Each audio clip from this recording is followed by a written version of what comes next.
오늘 말씀의 핵심은 내가 믿는 하나님은 참 좋으신 분이라는 것입니다. 아멘이시죠? 여호와는 나의 목자시니 내가 부족함이 없으리로다. 이 한 구절만으로도 설교는 끝날 것 같습니다. 아멘이시죠? 다윗은 목자로 자란 사람입니다. 목자와 양의 관계를 가장 잘 알고 있는 사람으로서 하나님과 백성의 관계를 목자와 양으로 표현하고 있습니다. 다윗이 주목하고 있는 것은 목자와 양의 관계입니다. 이스라엘의 제사에 크게 쓰이는 제물은 소였지만 예수님은 나의 멍에를 메고 내게 배우고 또 나를 따르라 하셨습니다. 하나님 앞에 바치는 가장 큰 거룩한 제물은 소가 먼저 생각날 수도 있지만 예수님은 세상 죄를 지고 가는 어린 양이었다 표현될 만큼 양이라고 하는 짐승은 성경에 나오는 예수님을 표현하고 우리를 표현하는 가장 친숙한 동물일 것입니다. 이런 양에게는 여러 가지 특징이 있습니다. 특성이 있는데요. 오늘은 이 특성을 가지고 함께 말씀을 살펴보고자 합니다. 목자와 양의 관계는 무엇입니까? 양은 목자에게 전적으로 의존할 수밖에 없는 존재입니다. 마치 양은 하나님 없는 우리의 인생을 보여주시고자 창조한 피조물 같습니다. 양은 생존을 위해서 할 수 있는 것이 전혀 할 것이 없다고 그렇게 바라볼 수도 있습니다. 생존을 위해서는 먹어야 하고 자신을 보호해야 하는데 양에게는 그럴 만한 것이 없습니다. TV에 보면 들소나 초식동물들이 적당한 목초지를 찾아서 본능적으로 이동해 가는 것을 보셨을 것입니다. 그런데 양은 전혀 그렇게 하지를 못합니다. 양은 목표를 향해 가지도 않고 방황하는 것이 그 특징입니다. 또한 겁이 많아서 잘 누워서 쉬지도 않습니다. 양은 스스로를 보호할 수도 없습니다. 천적이 나타나면 할 수 있는 일이 그저 도망가는 것뿐입니다. 근데 그러기에 달리기는 빠르지도 않습니다. 그러므로 양은 생존을 위해서 목자를 따를 수밖에 없는 존재입니다. 목자 없는 양은 불쌍하고 위험한 상태를 이야기합니다. 양은 목자가 있어야 합니다. 그것도 아무 목자나 있어도 되는 것이 아닙니다. 자신의 필요를 위해서 양을 이용하는 목자를 주님은 사꾼이라고 이야기를 하셨습니다.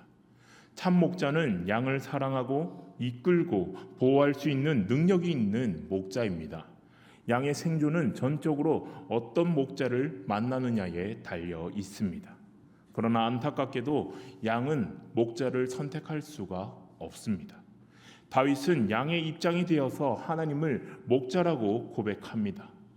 그러면서 나에게는 부족한 것이 없다라고 말을 합니다. 좋은 목자, 참 목자라를 만났다고 말하는 것입니다. 사람은 저마다 자신의 목자가 있습니다. 저마다 자신의 필요를 채워주는 어떠한 존재가 있습니다. 당시에는 하나님 외에 다른 신을 섬기는 사람들이었을 것입니다. 오늘도 마찬가지겠지요. 어떤 신이 아니더라도 신의 위치에 올려놓은 무언가가 있을 것입니다.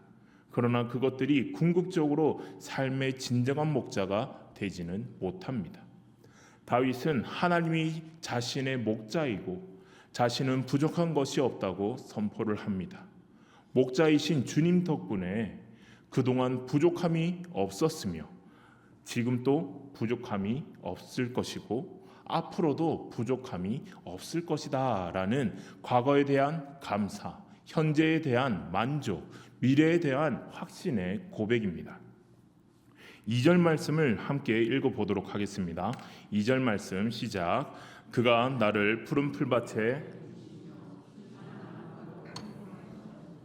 아멘. 하나님이 그의 목자가 되시는 이유는 안식입니다. 하나님께서 목자로서 하시는 일 중에 가장 먼저 언급하신 것이 바로 이것입니다. 푸른 풀밭이란 표현에서 먹을 것이 나오고 실만한 물가라는 표현에서 마실 것을 이야기합니다. 하나님께서 하시는 일로 푸른 풀밭에 누이시는 것과 물가로 인도하시는 것이라고 말을 하고 있습니다.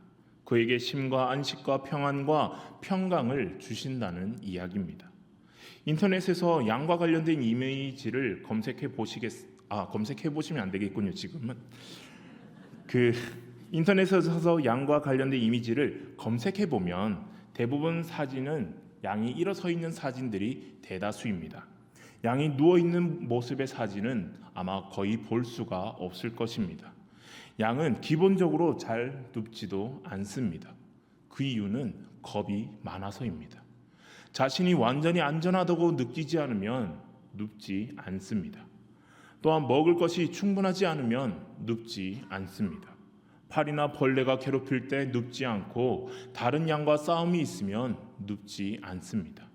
그런데 본문에서 하나님이 양을 푸른 풀밭에 누이신다라고 표현을 합니다. 이것은 위에서 말한 모든 요소가 다 충족되었다는 것입니다. 하나님께서 이런 참된 안식을 주시는 분이십니다. 쉴만한 물가라는 표현은 두 가지 의미가 있습니다. 양이 쉴만한 물가, 또 물이 천천히 흘러가는 물가입니다.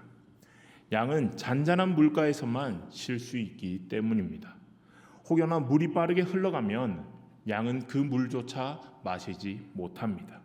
그래서 목자들은 돌을 이용해서 하나하나 막아서 그 강한 물살을 잔잔하게 만든 다음에 양에게 물을 먹입니다. 바로 그런 곳으로 하나님이 우리를 인도해 가신답니다. 하나님께서 그렇게 인도하지 않으시면 양은 아무 물이나 먹을 수 없습니다. 양이 이런 안식을 스스로 만들 수는 없습니다. 좋은 목자가 없다면 그런 안식을 누릴 수가 없습니다. 다윗은 삶을 통해서 그런 안식을 누렸던 것입니다. 오늘날 사람들도 이런 안식을 찾아 다닙니다. 어떻게 하면 편안하게 쉴 수 있을까? 쉼을 누릴 수 있을까 생각을 합니다. 그러나 사람들은 하나님이 아닌 다른 곳에서 그것을 찾기에 진정한 쉼을 누릴 수가 없는 것입니다. 예레미야 2장 13절의 말씀을 제가 한번 읽어드리겠습니다. 내 백성이 두 가지 악을 행하였나니 곧 생수의 근원되는 나를 버린 것과 스스로 웅덩이를 판 것인데 그것은 물을 저축하지 못할 터진 웅덩이니라. 이것이 사실 오늘날 사람들이 하는 일입니다. 하나님을 떠나 자신에게 안식을 줄 무언가만 찾고 있습니다.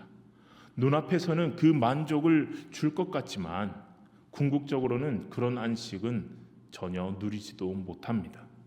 시편에는 주께 피하는 자라는 표현이 자주 나옵니다. 그러한 자들이 바로 참된 안식을 찾는 자들입니다. 하나님은 안식을 주는 좋은 목자이십니다.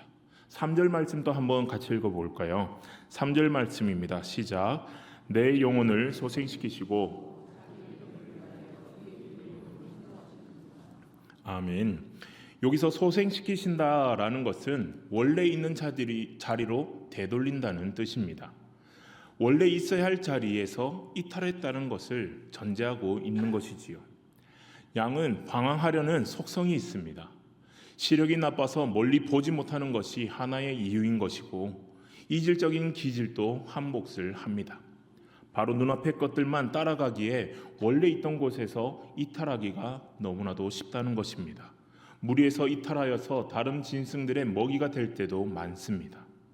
또 다른 경우는 양이 완전히 뒤집히는 경우입니다. 새끼를 베거나 털이 많이 자라거나 살이 쪄서 몸이 뒤집어지면 양은 일어나지 못합니다. 저는 일어날 수 있습니다. 우리가 생각할 때는 우스운 장면일지도 모르겠지만 양에게는 생명을 위협하는 정말로 위험한 순간입니다. 빨리 되돌리지 못한다면 배에서 가스가 차서 죽거나 다른 동물의 먹잇감이 되어버리고 맙니다. 그러한 양들을 다시 제자리로 돌려놓는 것이 바로 목자가 하는 일입니다. 양은 목자가 없다면 위험에서 벗어날 수도 없고 자연스레 죽고 말 것입니다. 다윗이 하나님을 목자라고 하고 우리를 양에 비유한 것은 이런 점에서 참 적절한 것 같습니다. 옆에 분들과 한번 이렇게 이야기하시겠습니까? 지금부터는 양이십니다. 지금부터는 내가 양이라 생각하시고 정말로 목자이신 예수님 그리고 양인 나의 모습이 어떠한가를 이 말씀을 통해서 함께 나누어 보시기를 바랍니다. 우리는 우리들을 보면 양들과 다르지도 않습니다. 우리도 원래 자리에서 벗어나려고 끊임없이 노력을 합니다. 구원받기 전에만 그러는 것이 아니라 구원받은 후에도 재미난 것이 있으면 그쪽으로 이동해 버리고 맙니다. 우리가 있어야 할 자리에서 벗어나고 맙니다. 너무나도 쉽사리 내가 있어야 할 예배의 처소가 아니라 다른 곳으로 뻘뻘뻘뻘 기어가거나 방황하고 맙니다. 구원받은 후에도 그러한 습관이 있어서 우리는 늘 달아나고자만 합니다.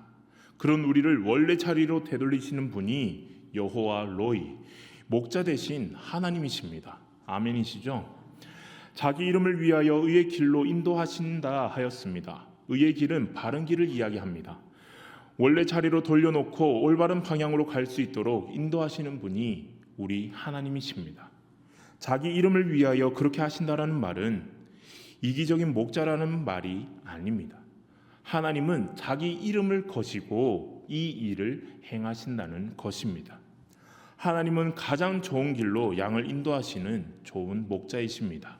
4절 말씀 또 한번 같이 읽어볼까요? 4절 말씀입니다. 시작. 내가 사망의 음침한 골짜기로 다닐지라도 해를 두려워하지 않을 것은 주께서 나와 함께 하심이라. 주의 지팡이와 막대기가 나를 안위하시나이다. 아멘. 3절까지는 평안이고 안정된 상황을 묘사했다면 4절에서 다윗은 우리가 항상 그런 길에만 있는 것이 아님을 말해주고 있습니다. 사망의 음침한 골짜기는 맹수들이 숨어서 양을 노리기 쉬운 곳입니다. 죽음의 위험이 큰 곳이라 할 수 있습니다. 양들을 살펴보면 풀에 코를 비비는 양들이 있습니다. 언뜻 보면 풀을 뜯고 있는 양과 다를 바가 없어 보입니다. 그러나 이 양은 죽음 직전에 있는 양입니다. 중동 지방의 새파리 같은 곤충은 양의 코와 같은 습한 곳에 자신의 알을 낳는답니다. 하루나 이틀이 지나면 그 유충이 깨어나서 코 속에 부드러운 살을 파고 든답니다. 이때 양은 코가 가려워서 자꾸자꾸 코를 풀에다가 비벼대는 것입니다. 이 유충이 코에서 뇌까지 올라가게 되면 그 양은 미쳐버리고 맙니다. 그리고는 결국에는 죽어버리고 맙니다. 목자는 이것을 놓치지 않고 우슬초와 같은 약초를 끓여서 양을 치료해 줍니다. 우리 하나님도 이와 마찬가지십니다. 여호와 로이, 여호와 목자 되시는 그 하나님께서 양인 우리가 생명의 위협이 있다면 우리의 자그마한 일들, 내가 양들이 그 풀밭에서 코에 풀을 비비고 있는 거, 풀을 먹는 것과 똑같지 않겠습니까? 뭐가 다르겠습니까? 멀리서 보면 다 똑같지 않겠습니까? 근데도 불구하고 우리 하나님은 그 코에 뭐가 있는지, 저 아이에게, 저 양에게 무슨 양이 있나, 무슨 해가 있나 없나 살펴봅니다. 우리 하나님도 우리 한 영혼 한 영혼을 이렇게 귀하게 살펴보시는 분이십니다. 우리가 평안하다고 생각하는 것도 사실은 위험이 도사리고 있는 곳일 수도 있습니다. 그런 위험 가운데에서도 해를 두려워하지 않는 이유는 주께서 나와 동행하시기 때문입니다.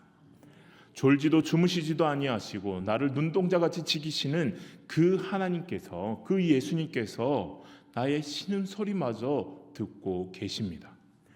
주께서 나와 함께 하심이라. 아멘이십니까? 여기서 주께서라는 번역은 우리말의 표현입니다. 사실은 당신께서라는 그 번역이 더 정확합니다. 이는 바로 앞에 있는 사람에게 사용하는 표현입니다. 하나님은 멀리 계신 분이 아니십니다. 하나님은 멀리 계신 분이 아니라 정말 가까이 계신 바로 앞에서 나와 함께 하시는 분이심임을 오늘 성경은 강조를 하고 있는 것입니다. 이것이 이 시편에서 가장 중요한 부분입니다. 목자는 늘 양과 함께 합니다. 하나님은 다윗과 함께 하셨고 다윗도 그것을 알고 있었습니다. 때로는 그는 잔잔한 물가의 푸른 풀과 같은 상황에 있었을 때도 있고 때로는 본래의 자리에서 벗어나 위험에 처하기도 했습니다. 죽음이 가까이 있다고 느낄 만큼 어려운 상황에도 놓여 보았습니다.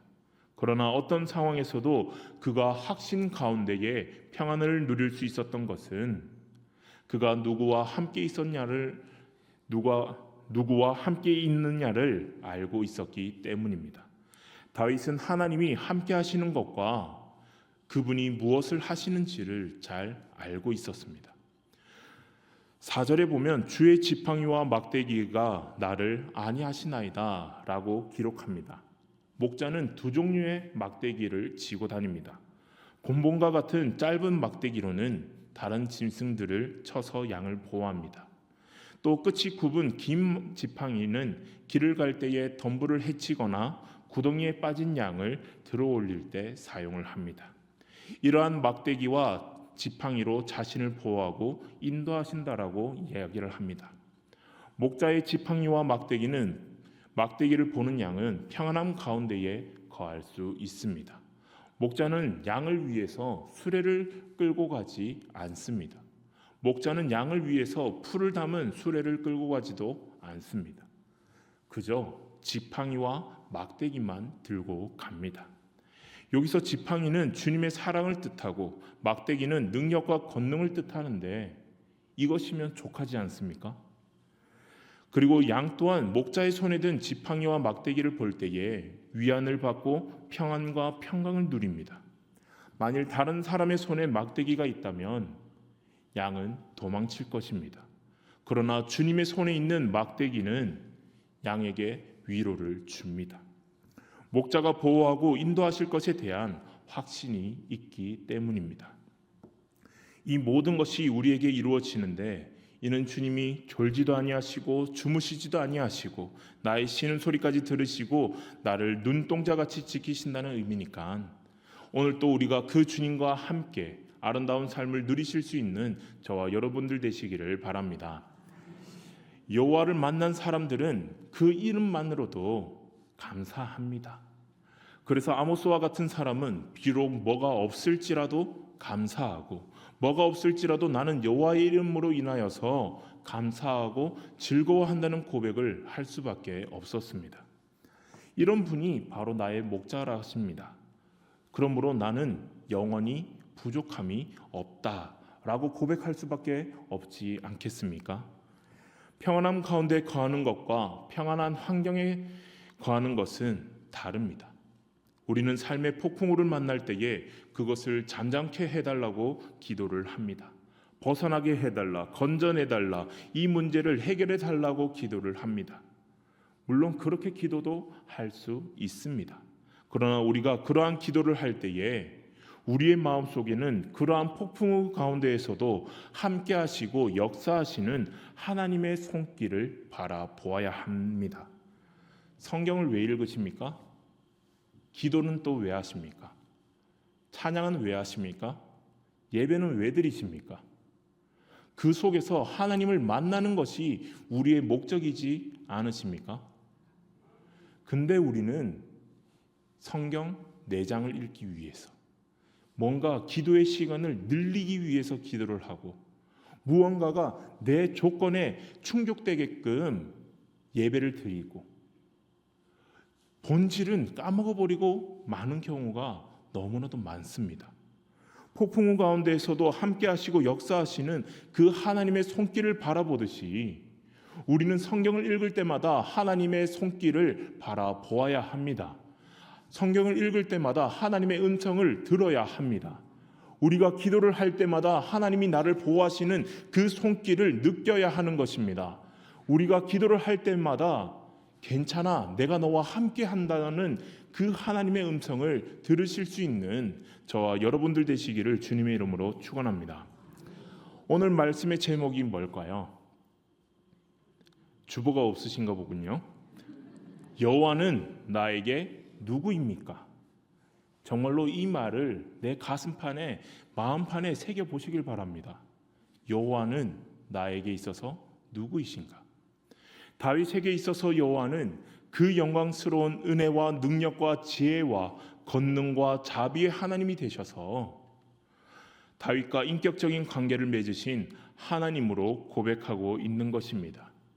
시편 100편 3절 말씀에는 여호와가 우리 하나님이신 줄 너희는 알지어다.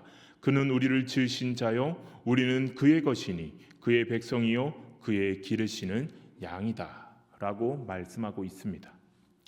다윗은 지나온 인생을 돌아보면서 하나님과 자신과의 관계를 생각하며 고백한 것이 나의 목자입니다. 특히 다윗은 하나님의 은혜를 입은 사실을 목자가 간호하고 치유하는 그림으로 묘사하고 있습니다. 여호와는 나에게 누구이십니까? 여호와는 나의 목자가 되십니까? 여호와는 나의 목자가 되십니까? 여호와 하나님은 나에게 어떠한 존재이십니까? 그리고 어떠한 관계에 있으십니까? 한 마리의 양을 찾기 위해서 사망의 음침한 골짜기를 지나서 나에게까지 오셨습니다.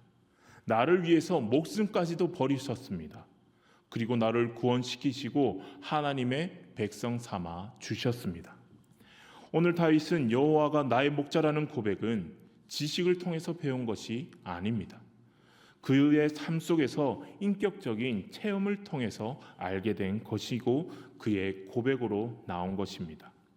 오늘 우리의 인생 속에 여호와 하나님이 나의 목자이심을 고백하고 계십니까? 이 고백이 있어야 믿음의 승리가 있는 줄로 믿습니다. 여호와 하나님이 내 인생의 완벽한 해답이 되시는 줄을 믿으십니까? 그렇다면 여러분은 이 세상 속에서 진정한 안식을 누리고 계시는 것입니다. 우리는 나를 부르신 여호와 하나님이 어떤 분이신가를 날마다 체험을 하며 나아가야 합니다. 목자 되신 주님의 음성을 듣고 따라가고 계십니까?